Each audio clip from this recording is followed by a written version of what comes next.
Wear అంటే మనం ఇట్లా దీన్ని క్యారీ ఫార్వర్డ్ ఎట్లా చేయాలి, దీన్ని ఒక డిస్కషన్ తీసుకొని దీనికి ఒక కంటిన్యూమ్ అనేది మనం ప్రొవైడ్ చేసుకోవాలి అని.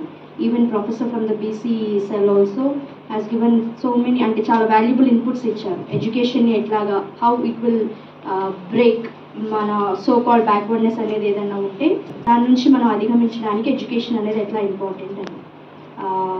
సో కొన్ని ఒక చాలా చిన్న విషయాలు నేను చెప్పదలుచుకున్నాను. ప్రథమంగా ఈరోజు పెద్దగా అంటే ఈ రోజనే కాదు, స్వతంత్రం వచ్చినప్పటి నుంచి, స్వతంత్రం రాకముందు నుంచి కూడా ఆదివాసీ తెగలకు లేదంటే ఆదిమ జాతులకు, నాకు ఏ భాష సరిగ్గా మాట్లాడడం రాదు, మీరేం అనుకోకండి, తెలుగు రాదు ఇంగ్లీష్ వచ్చు అని, రెండు రావు, కొద్ది కొద్దిగా అట్లా ఇట్లా మాట్లాడతాను, మీరేం అనుకోకండి. సో ఆదిమ తెగలకు పెద్దగా సెలబ్రేట్ చేసుకునే సందర్భం ఏమన్నా ఉందనుకుంటున్నారా? ఇది మాది చాలా అంటే మేము చాలా సెలబ్రేట్ చేసుకుంటున్నాం, ఈ దేశంలో మేము ఇంత అంటే ఈ పొజిషన్లో మేము ఉన్నందుకు చాలా గర్వపడుతున్నాం అనే సందర్భం ఏదైనా ఉందనుకుంటున్నారా? మీరు ఏదైనా ఆన్సర్ చెప్తేనే ముందుకు వెళ్ళగలను నేను. ఓకే, సమ్మక్క సారక్క జాతర. ఇంకేమన్నా? ఆదివాసీల పోరాటాలు. ఇంకా నైస్, రాష్ట్రపతి. ఇంకా కొమరం. అంటే వేరే వాళ్ళ గ్లోరీ మనము అంటే ఇప్పటి వరకు జరిగిన పోరాటాలకు, ఇప్పటి వరకు సాధించుకున్న వాటికి వీఆర్ ఫీలింగ్ వెరీ ప్రౌడ్, అంతే కదా, చాలా గర్వంగా ఫీల్ అవుతున్నాం. దీని గురించి మాట్లాడుకోవడానికి చాలా సందర్భాలు ఉంటాయి, మనకు చాలా రోజులు ఉంటాయి, చాలా దినాలు ఉంటాయి, ఏవేవో కదా. కానీ మరి ఒక క్యారీ ఫార్వర్డ్ స్ట్రాటజీ, ఇక ముందు మనం ఎట్లాగా మన పైన జరుగుతున్న అరాచకాలు కానీ ఏమన్నా కానీ లేకపోతే అణిచివేతలు కానీ మనం ఎట్లా అడ్రస్ చేయాలి అని చెప్పుకోవడానికి ఏదో ఒక సందర్భం కావాలి కదా. అలాంటి సందర్భాలు ఏమేమి ఉంటాయి మనకి? మరి నేనేం కాదనట్లేదు, ఇప్పటి వరకు మనం సాధించిన దాన్ని అప్రిషియేట్ చేసుకుందాం. బట్ ఇప్పటికీ కూడా ఆదివాసీ జాతులకు అణిచివేత లేదా? ఉందా? దాని గురించి మాట్లాడుకోవాల్సిన అవసరం ఉందా లేదా? ఇప్పుడు నేను మాట్లాడితే మీరు ఇష్టపడతారా? ఓకే. సో దాని గురించి ఇప్పుడు కొన్ని హక్కులు, కొన్ని సందర్భాలు, కొన్ని స్ట్రాటజీ, అంటే ఇక్కడ నుంచి మీరు ముందుకు ఎట్లా తీసుకెళ్ళాలి, దానికి ఇప్పుడు ఇంతమంది ఇక్కడ గ్యాదర్ అయ్యారు. This is a good number, చాలా మంచి విషయాలు. I see young people also coming together. మీతో మాట్లాడితే ఉపయోగం ఉంటుంది అనుకుంటున్నాను కాబట్టి మాట్లాడుతున్నాను. మాట్లాడవచ్చునా? ఓకే.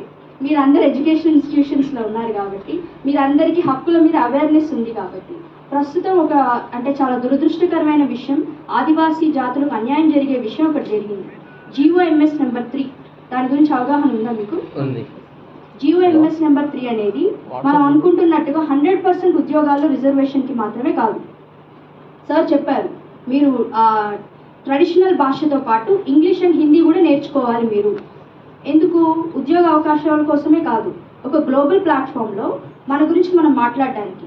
అంటే నాకు ఇక్కడ లా స్టూడెంట్స్ అంటే కొంతమంది తెలుసు, మన పవన్ తెలుసు, అన్సర్ తెలుసు, దివాకర్, వీళ్ళందరూ అనమాట లా అడ్వకేట్స్. సో ఇప్పుడు పవన్కి ఫర్ ఎగ్జాంపుల్, పవన్ గ్లోబల్ ప్లాట్ఫామ్లో మాట్లాడాలి అనే ఉద్దేశం తనకుంది. He is a student leader also కదా. మనం భాషతో పాటు వేరే లాంగ్వేజెస్ నేర్చుకోవాలి. సో ఎడ్యుకేషన్ని పొందుపరచుకోవాలి. అంటే I'm trying to try everybody. First step is he said education is a good thing for you to ameliorate your selves from the so called backwardness, లేకపోతే మీరు ఎక్కడైనా కూడా మాట్లాడాలి అని అంటే. So education first GOMS number 3లో ముఖ్యాంశం ఏమిటంటే ఖచ్చితంగా 2 భాషల్లో మీకు చదువు చెప్పాలి. ఆదిలాబాద్లో మాట్లాడే భాష మీకు భద్రాచలంలో మాట్లాడతారా? మాట్లాడరు కదా. ఆదివాసీ జాతుల్లో కూడా రకరకాల భాషలు ఉన్నాయి. గోండి ఉంది, కోయా ఉంది, నాయక్పోళ్లకు వేరే భాష మాట్లాడతారు, దాని తర్వాత చెంచులకు వేరే భాష మాట్లాడతారు, అవునా కదా. మీరు పుట్టి పెరగడంతో ఒక మాతృభాష ఉంది మీకు. ఆ భాషలో ఫస్ట్ చదువు చెప్తూ, ఇంకొకటి ఎనీ అదర్ లాంగ్వేజ్, అది తెలుగు అయి ఉండొచ్చు, ఇంగ్లీష్ అయి ఉండొచ్చు, హిందీ అయి ఉండొచ్చు, ఈ 2 భాషల్లోనూ బోధన చేయాలనేది GOMS నెంబర్ 3. అది దురదృష్టవశాత్తు ఏమైంది, ఈ రోజున సుప్రీంకోర్టు స్ట్రైక్ డౌన్ చేసింది దీని మీద. అంటే ఇదొక అంశంగా తీసుకొని you have to take it forward. దీనికి ఆల్టర్నేటివ్గా ఏం చేయాలి మరి? ఇప్పుడు మనకు ఎడ్యుకేషన్ వైపు మొగ్గు చూపించడం లేదన్నారు. ఎవరి బాధ్యత మనల్ని మొగ్గు చూపించేలాగా చేయడం? అవి మీకే ఉండాలి కదా చదువుకోవాలని అంటారు. ఓకే, ఆ మాట అంటారు, okay. But as an institution what are you doing? ఇప్పుడు రేగా రాజేందర్ సార్ని చాలా మీటింగ్స్లో నేను చూశాను. చదువుకోండి, నేను మీకు మెటీరియల్స్ ఇస్తాను, బుక్స్ ఇస్తానని గగ్గోలు పెడతా ఉంటాడు ఆయన. నాకు తెలిసి దిల్షుక్ నగర్ హాస్టల్కి కూడా చాలా బుక్స్ మెటీరియల్స్ ఆయన సప్లై చేశాడు. ఇక ఆయన అంతవరకు చేయగలుగుతారు. But as institution, as an individual ఆయన స్థాయికి తగ్గట్టుగా ఆయన నేను చేస్తానంటున్నారు. కానీ ఈ రోజు మీరు అందరు స్టేట్స్లోనే బ్రతుకుతున్నారు కదా, ప్రభుత్వంతో పని ఎలా చేయించుకోవాలో కూడా మీకు తెలియాలి కదా. కాబట్టి this is one of the inputs.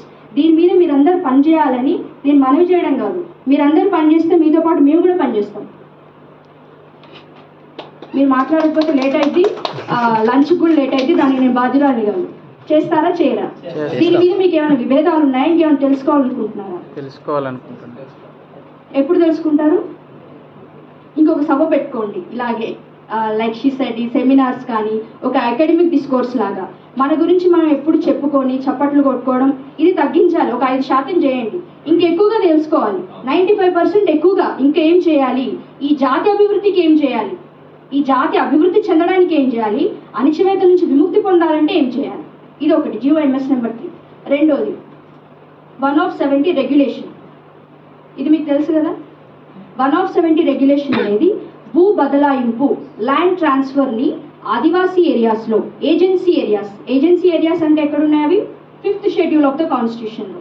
నేను ఇవన్నీ చెప్తున్నాను, మీరు ఎక్కడైనా నోట్ చేసుకుంటే బాగుంటుంది.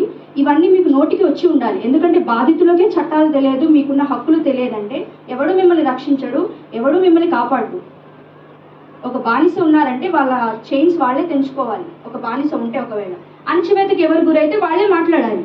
మన కోసం వచ్చి ఎవరు మాట్లాడరు, మాట్లాడినా ఉంటారు పోతారు కదా. సో దానికోసం నేను చెప్తున్నాను. 5th schedule of the constitution, 5th schedule of the కాన్స్టిట్యూషన్లో ఏజెన్సీ ప్రాంతాల యొక్క పరిరక్షణ గురించి రాజ్యాంగబద్ధమైన హక్కులు ఉన్నాయి. దాన్ని అనుసంధానించుకొని కొన్ని చట్టాలు చేయబడ్డాయి. అందులో చాలా ఇంపార్టెంట్ చట్టం ఏంటంటే 1/70 రెగ్యులేషన్. అదొక చట్టము, దాని తర్వాత వచ్చిన రెగ్యులేషన్. ఎందుకు ఆ రెగ్యులేషన్ ఇంపార్టెంట్? భూమిదే ఉంది అని అంటారా మీరు భారతదేశ చరిత్ర మొత్తము చూడండి. భూమి మీద ఆధిపత్యం ఉన్నవాడికే ఈరోజు ప్రపంచాన్ని శాసించే హక్కు ఉంది. ఈ ఆధిపత్యాన్ని మనము ఏం చేస్తున్నాము? ప్రశ్నించాలి. ఇది మా భూమి అని మీరు ఆధిపత్యం తీసుకోవడం కాదు. ఈ భూమిని ప్రొటెక్ట్ చేసింది ఆదివాసులు, అవునా కదా?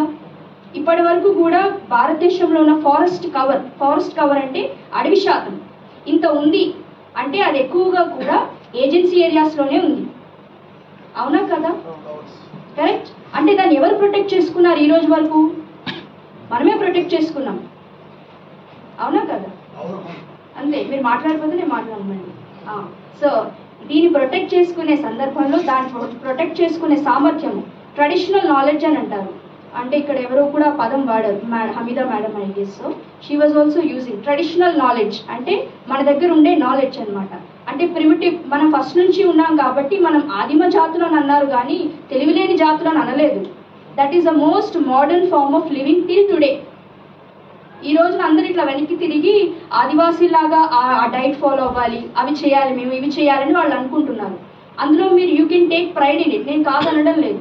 కానీ నేను చెప్పేది ఏంటంటే ఈ ఆదిమ జాతులు అవి చేసుకున్నవి ఏంటి అంటే ఈ ప్రపంచానికి ఒక అడవినిచ్చాయి, ఈ ప్రపంచానికి ఆక్సిజన్ ఇచ్చాయి, ఈ ప్రపంచానికి లంగ్స్.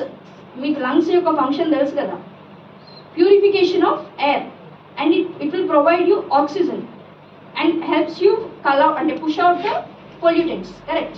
ఆ లంగ్స్ని ఈరోజు ప్రపంచానికి ఇచ్చినవి ఆదిమ తెగలేదు. మీరు ఇంకా పని చేస్తున్నారా? దానికోసం భూమిని